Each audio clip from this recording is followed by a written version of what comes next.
Okay, so we don't really deal with the normal PDF. We're going to deal with, first off, the normal CDF. So now there's a difference. The binomial CDF gives you that number below. The normal CDF doesn't work that way. It'll give you whatever you want, just how you enter into the calculator. All right, so with that being said, we have the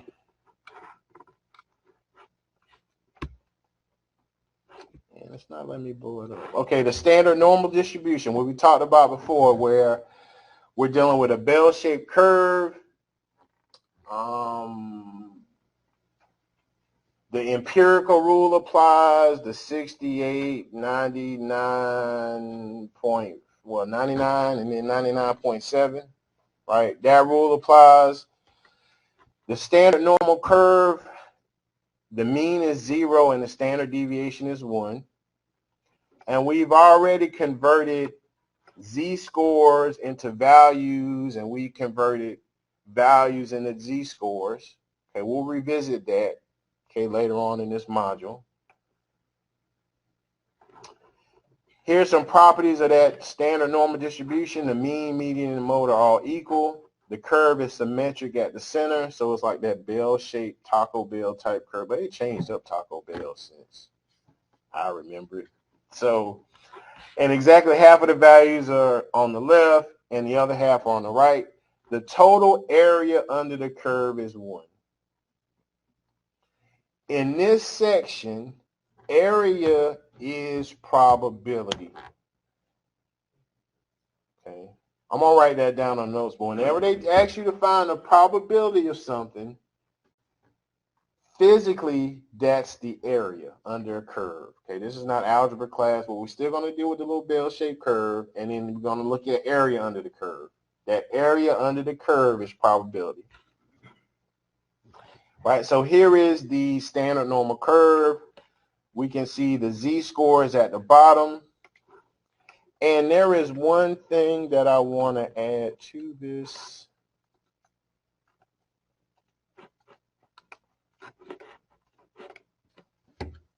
Let me just copy it. Paste that in.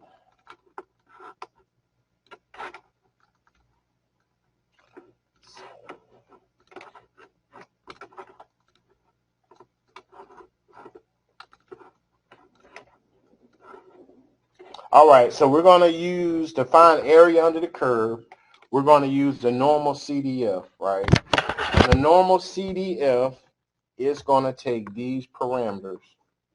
So first off, area is probability. Okay.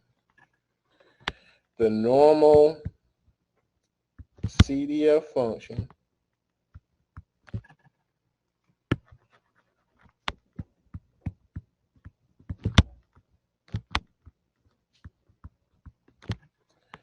I don't know what's wrong with my pen. Okay, the normal CDF function is going to take a lower limit, comma, is going to take an upper limit. So if you're looking at a number line, the lower limit is going to be the first number under the area of the curve. The upper limit is going to be the second number for the area under the curve.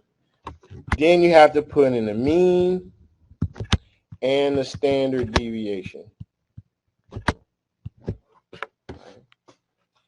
But here is one, I shouldn't say a catch to this, but this is one thing I take into mind. This curve actually keeps on going forever and ever and ever and ever. If you think back from algebra, when we're talking about, let's say, the x-axis, that was represented by negative infinity. Now, the calculator, you can't actually put in this negative infinity symbol, but you could put in negative e to the 99th power. That's the calculator's representation of negative infinity. right? So that means negative infinity means the number keeps getting smaller and smaller and smaller and smaller. It never stops and never ends. To the right of the curve, the same thing happens. The number keeps getting bigger and bigger and bigger. That goes to positive infinity. So we're going to represent this in the calculator as positive e to the 99th power. Because these curves, they never stop. They just keep on going. All right, so now let's look at some questions. Right, if we pull up the part 2 handout,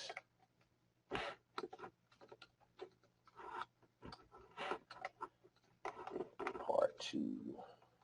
Okay, it should look like this. So this first question says, and I believe I have it.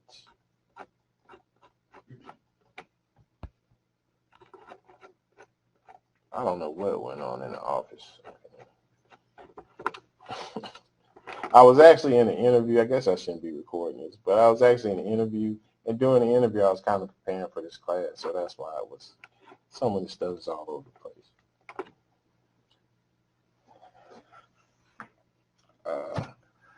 Okay, so I'm gonna paste this into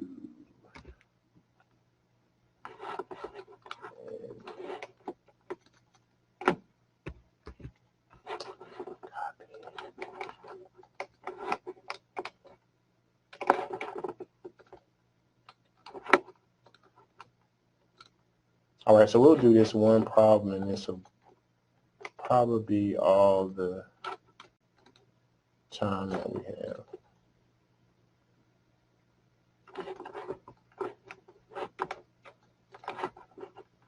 All right, so we're asked to find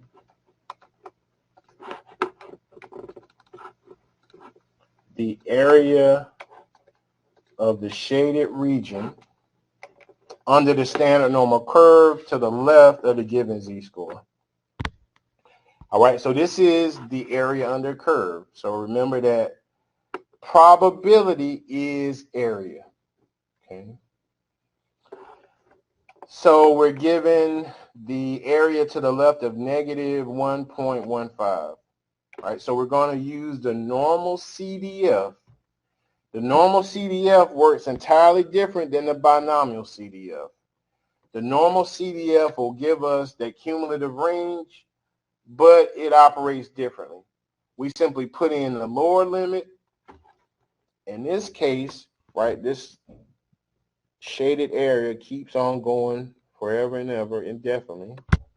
So our lower limit is negative infinity, right, which we're going to put in the calculator as negative e to the 99.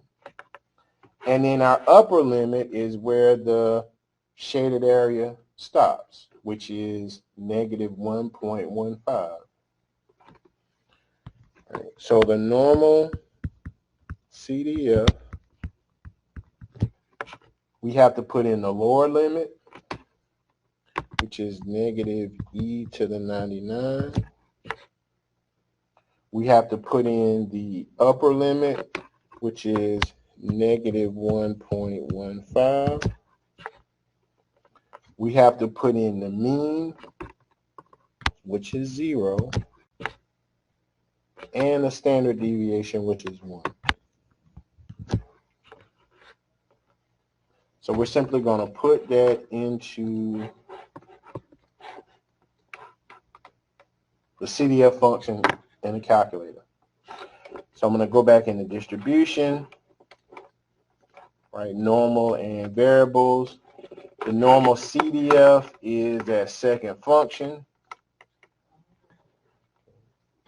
Now, this is where this little e thing comes in. You got to make sure you put in negative, right, because that represents negative infinity.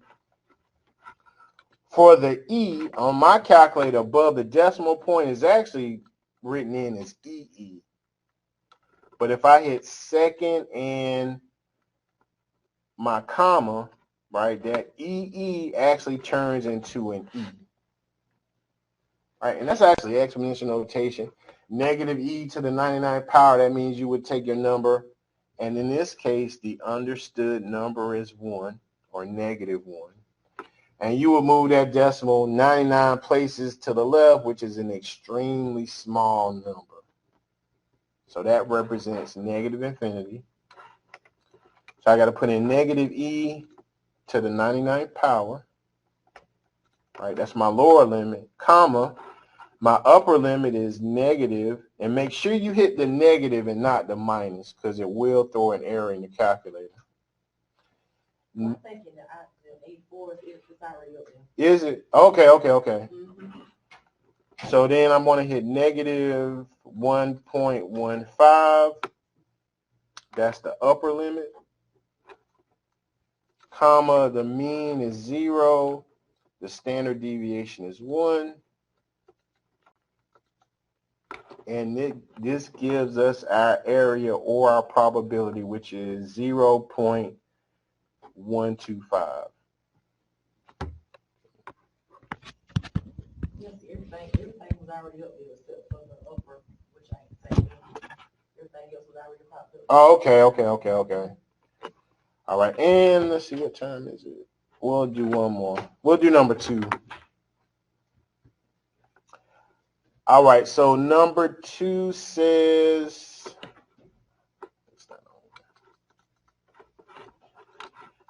okay, a manufacturer knows that their items have a normally distributed lifespan.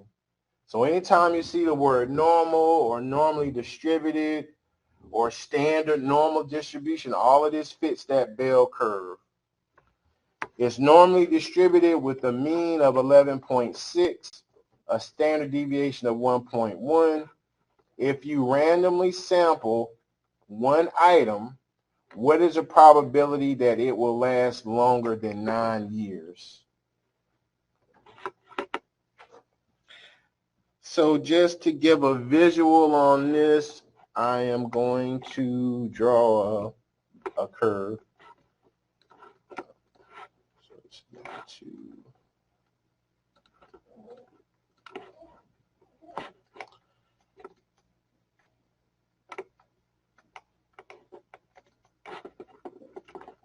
All right, insert. Okay, so if I had to draw a curve, right, I'm going to draw a bell-shaped curve. And it says the mean is 11.6 and the standard deviation is 1.1. And 9 years is probably going to be somewhere to the left, right? And we want to find that it lasts longer than 9 years, so we actually want to find this area. Right. Does everybody kind of agree with that picture? 11.6 is exactly in the middle, because that's the definition for a standard. Anything that's normally distributed, the mean, median, and the mode are the same. They're exactly in the center. And we want the probability that is going to last longer than 9 years. Right? So 9 would fall to the left, and we want longer than 9. So we're finding this area or probability. Right? So we're going to use the normal CDF.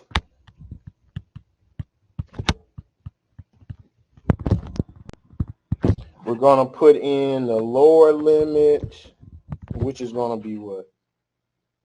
9, comma, the upper limit, which is going to be what? Positive infinity. Remember, this thing doesn't stop.